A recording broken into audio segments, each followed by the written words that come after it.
Thank you very much, AJ, for the kind introduction. Ladies and gentlemen, dear colleagues, it's my great pleasure to take you on a 10-minute foray into GARFIELD VTE. Well, let me answer the question, what is GARFIELD VTE? GARFIELD stands for Global Anticoagulation Registry in the Field. It's a global disease registry observing VTE treatment, and it included 10,878 patients in 28 countries. And I'm delighted to mention that South Africa made a significant contribution to this registry.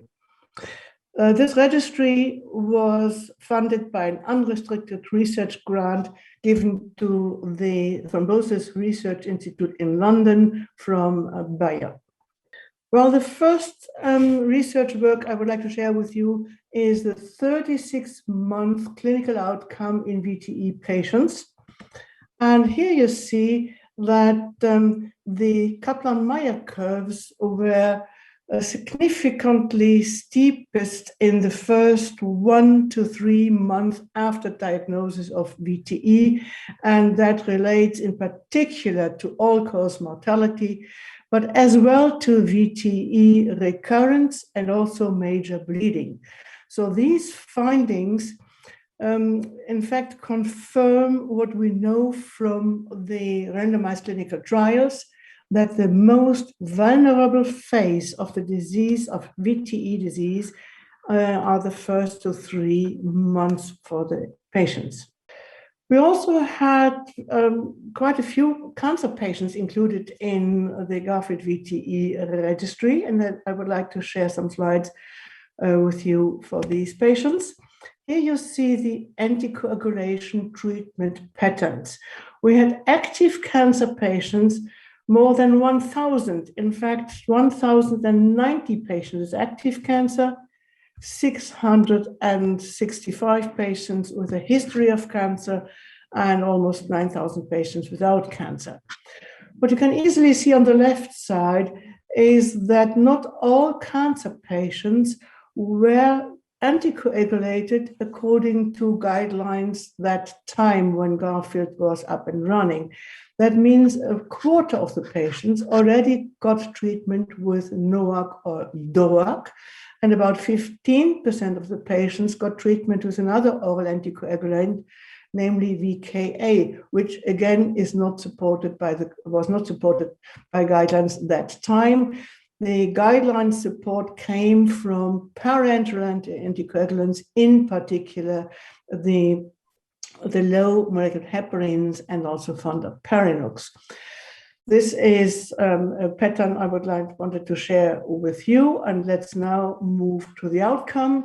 And these are the all-cause mortalities over 3 years.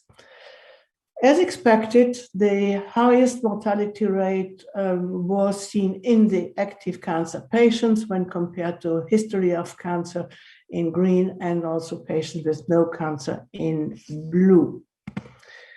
A similar pattern, but not so prominently shown, relates to recurrent VTE over the 3 years after diagnosis of VTE, the highest rates in the cancer patients, and absolutely similar pattern, and very prominently shown here on this slide for the active cancer patients with the highest rates and steep onset of major bleeding in the first 3 months after diagnosis.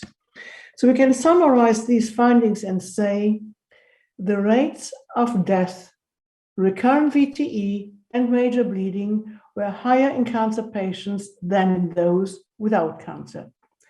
The majority of deaths were cancer-related, but VTE was the second highest cause of death in active cancer patients. Another piece of work relates to comparative effectiveness of the 2 oral anticoagulation groups, that means standard of care VKA, and DOAC or NOAC, direct oral anticoagulants, or the non-vitamin K and antagonist oral anticoagulants. Here we analyzed the clinical outcome after 1 year after diagnosis. And you see on the bottom of this slide that we had more than 3,000 VKA patients and 4,767 patients treated with DOAC. And if we compare these two anticoagulants within the entire GARFIELD VTE population, we can summarize and say that all-cause mortality was significantly lower in favor of DOACs in the DOAC group when compared to VKA. Well, in fact, the rates and the adjusted hazard ratios go in the same direction for recurrent VTE and major and any bleeding. However, these findings were not statistically significant, but at least a first trend was observed again in favor of DOAC treatment of VTA. We also confirmed the significantly lower mortality in the DOAC group for special patient populations. Here shown for active cancer on the left side, the same finding that also in cancer patients, we had a lower mortality when the patients got DOAC treatment when compared to VKA. And the same pattern as mentioned earlier for the current VTE and major bleeding also for the cancer patients, but not statistically significant for these latter two groups. The last point I would like to address is the incidence and predictors, in particular of the severe post-thrombotic syndrome, which is a long-term sequela, very nasty long-term sequela in DVT patients.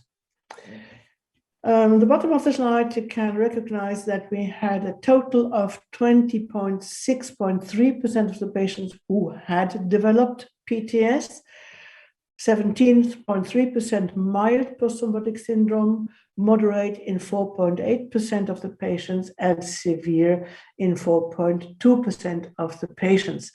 That is a nasty late sequela for patients with DVT, and the question is if that can be predicted.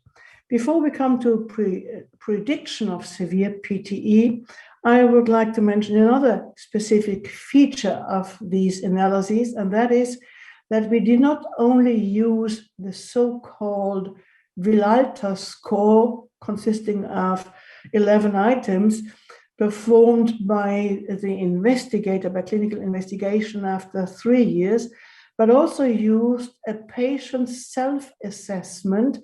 That means a questionnaire with all these 11 items, but translated into lay language so that patients could perform a self-assessment. And here on the left side, I show you the 2-year self-assessment data of the patients. And on the right side, the 3-year assessment of the doctor. And there was an excellent agreement between the PTE assessment by the investigator, by clinical investigation, and the self-assessment of the patients. So I think that is a new aspect of post-thrombotic syndrome diagnosis, which can easily be performed in real world. Another interesting finding is what are the predictors of severe PTS? Here I would like to go back to Barry's very first comments this morning when we had the excellent talk on artificial intelligence, because these analyses were possible with a big thank you to the very, very skilled and competent statistic team at Thrombosis Research Institute. So machine learning tools are implemented there, and also the way has been paved in towards artificial intelligence. And here we had for the first time analyzed predictors of severe PTS using these modern stats techniques. We can summarize and say current smoking, prior VTE, chronic heart failure, and chronic immobilization were significant predictors of late sequela development of PTS after 3 years. And interestingly, because controversially discussed in the literature and in the past, compression stocking use was preventive of severe PTS. So we can summarize and say patient self-assessment was feasible and accurate for estimating PTS over 3 years. And that is followed by a personal statement by myself. This is an absolute novelty for simplifying and optimizing PTS diagnosis. Identified predictors for severe PTS included chronic heart failure, chronic immobilization, prior VTE, and current smoking. Again, my personal comment, this I think is a significant contribution to the detection of risk factors of long-term sequelae after deep vein thrombosis. And last but not least, compression stockings were associated with a significant reduction of development of severe PTS. And again, I think that is a significant contribution to prevent the long-term outcome of PTS. So I would like to conclude and say, extend a big thank you to the physicians, nurses, and patients involved in the GARFIELD VTE registry, because altogether they all made a significant contribution to the success of this global registry. And thank you very much for listening. Sylvia, thank you very much indeed for an excellent presentation. And I should thank you for the leadership you've shown in the program, a real driving force in terms of so much of the intellectual momentum that we have in the GARFIELD VTE program. So thank you very much. Now, look, we have a couple of questions. One is, you can see them over here on the chat, predictors of severe PTS, where does pregnancy and cesarean section lie? Any views on that? Well, this is a very interesting question. We have not too many pregnant patients in the registry. And in particular, sometimes we don't know if these patients had pregnancy before inclusion into GARFIELD, or if they were pregnant while they were included in the registry.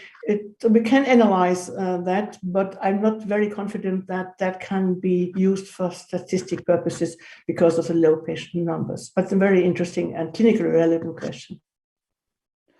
And then we've got a second question here about infarct and hemorrhagic transformation on anticoagulant therapy. Do we have any evidence in patients treated over an extended period for venous thromboembolism with regard to the natural history of brain infarcts and bleeds in these patients?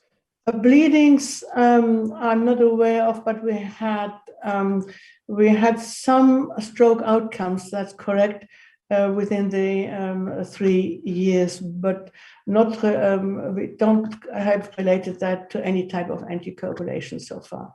But anticoagulation was safe with regard to hemorrhagic stroke. But perhaps we can discuss this question again when we talk about the AF part of GARFIELD, because there we have many more patients. But I would like to mention the last, related to the last part, that the PTS piece of work is now under preparation for the full manuscript, and the first author will be Paolo Prandoni in Italy. Yes, that's right. We're going to get that off very, very shortly. And I think a very important, certainly very important insights. And as you mentioned, the capacity to have some kind of predictive tool for us to better understand which patients are at greatest risk, and have very clear evidence from a large patient data set that intervention with compression stockings provides substantial benefit. I think will help us all potentially bring some more order and consistency to the way that we manage our capacity to prevent this important condition. But Sylvia, thank you very much indeed. We're spot on time.